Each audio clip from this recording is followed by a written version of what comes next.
매일 성경 묵상을 돕는 해설 가이드입니다. 안녕하세요. 묵상 코치입니다. 함께 읽고 나눈 말씀은 요한일서 5장 1절에서 12절까지 말씀입니다.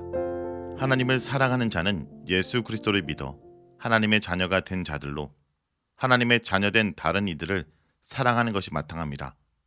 하나님이 우리에게 주신 완벽한 증거를 믿으면 하나님이 약속하신 영생의 복을 받습니다. 1절에서 5절 읽겠습니다.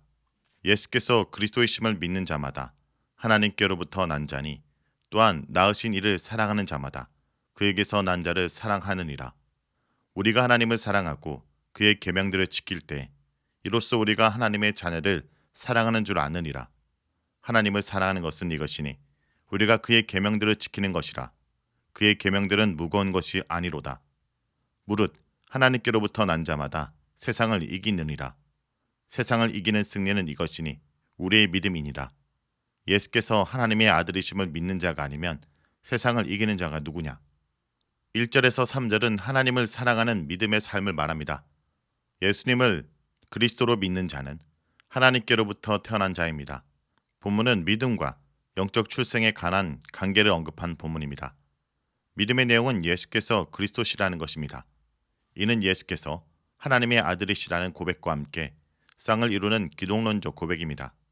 물론 요한일서의 배경에서 주요 기독론적 고백은 그의 성육신에 관한 것이지만 예수께서 그리스도시요 하나님의 아들이시라는 고백도 요한일서의 독특한 배경을 전제로 합니다. 즉 예수님의 신성과 인성을 부인하는 각각의 대적자를 향해서 저자는 위의 기독론적 고백을 통해 그의 신성과 인성을 분명히 밝힙니다. 이러한 고백을 가진 자들이 하나님께로부터 태어난 하나님의 자녀라 천명하는 것입니다. 이 고백은 곧 믿음입니다. 이 믿음을 통해 한 사람이 하나님의 가족 일원이 되는데 이것은 요한일서 교회론의 중요한 개념입니다. 이렇게 하나님의 자녀를 출생시킨 이 하나님을 사랑하는 자는 그렇게 태어난 하나님의 자녀들을 사랑합니다. 이렇게 하나님의 자녀들을 사랑하는 것이 하나님을 사랑하는 것이요 하나님의 계명을 지키는 것입니다.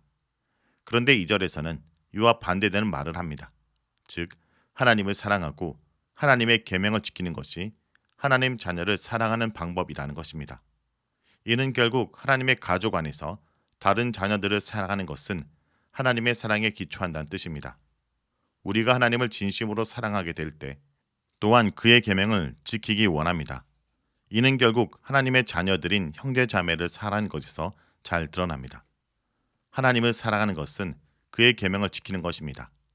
이는 하나님이 먼저 사랑하셨기 때문이고 하나님의 사랑에 반응하여 자녀들은 하나님 아버지를 사랑합니다.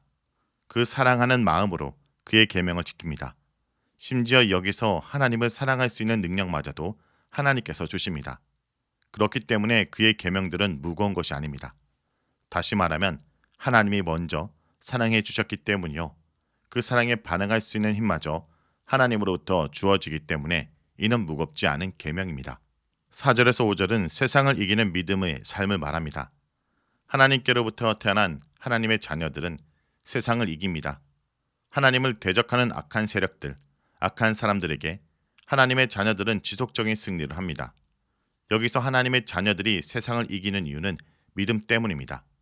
이 믿음은 단순히 믿는 행위를 의미하기보다는 그 믿는 행위와 함께 믿음의 내용을 주목하게 합니다.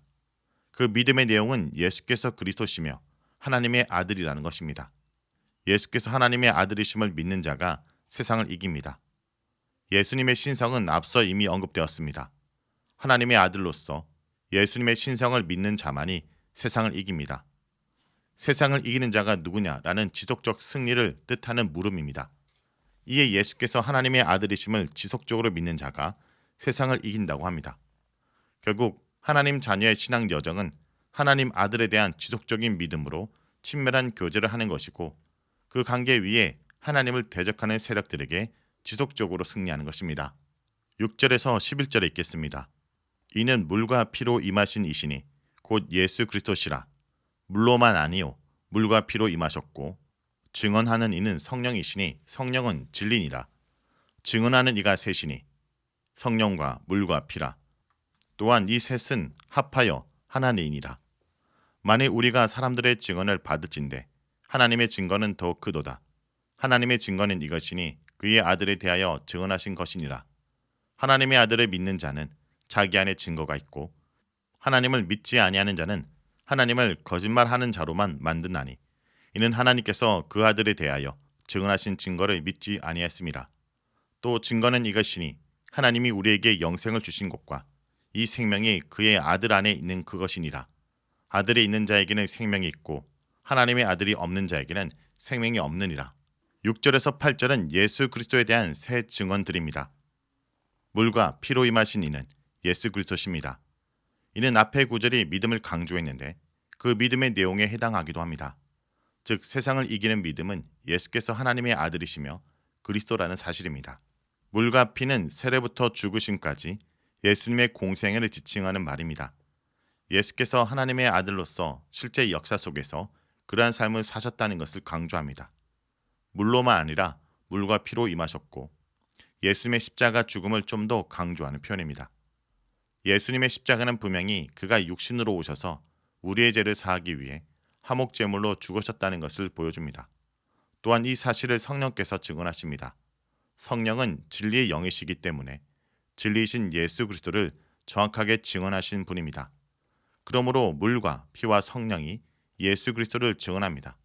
한편 물과 피로 임하신 예수는 부정과거 동사로 묘사되었고 성령의 증언은 현재형으로 되어 있습니다. 이는 예수께서 지상 사역을 통해 역사적 인물로 실제 과거에 나타났음을 의미하며 동시에 성령께서 그 사실을 지금도 계속해서 증언하고 계심을 뜻합니다. 또한 물과 피와 성령이 함께 현재에도 증언합니다. 물과 피는 과거적 사실을 나타냈지만 그 사실이 현재에도 예수 그리스도에 대해 증언합니다. 이 셋이 하나라는 말은 이 셋의 증언이 일치한다는 말입니다. 세 증언은 아마도 율법이 요구하는 증인의 숫자를 충족시키는 상징을 나타낼 수 있습니다.